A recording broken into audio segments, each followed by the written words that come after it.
Sema tubadilishe sheria. Ule mtu alikuwa ananisumbua sana ni Atuoli. Nikaita Atuoli. Na ni mzee mzuri kwa sababu alinisikiza. Kwa sababu hiyo sheria tulikuwa tumebadilisha 2016. Lakini Atuoli akatupeleka kotini. Akasema hapana, hataki pesa ya iongezeke, anataka tu tuendelee kulipa 200. So alafu nikamsukuma sana, saa ile karibu nimpate, wakakuwa marafiki na Uhuru. Basi nikashindwa sasa.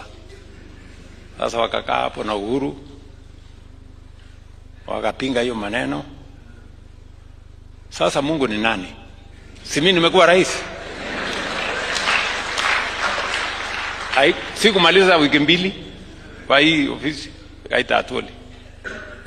Nikamwambia haya, si wewe ulisema kateni miti?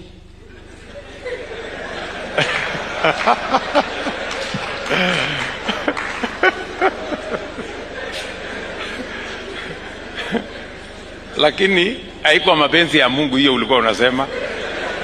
Mimi ndio niko hapa. Sasa mzee, enda hii kesi umetuwekea kotini, enda toa hii kesi. Akasema sasa, akaniambia ile story yake ile ya kusema, akaniambia unajua sasa kwa Kiluya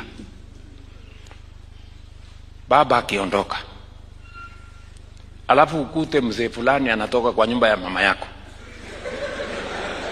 sasa wacha maswali. Huyo sasa ni baba yako.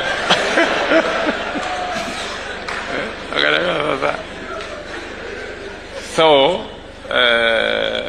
tukakubaliana na Atuoli, tukatengeneza maneno.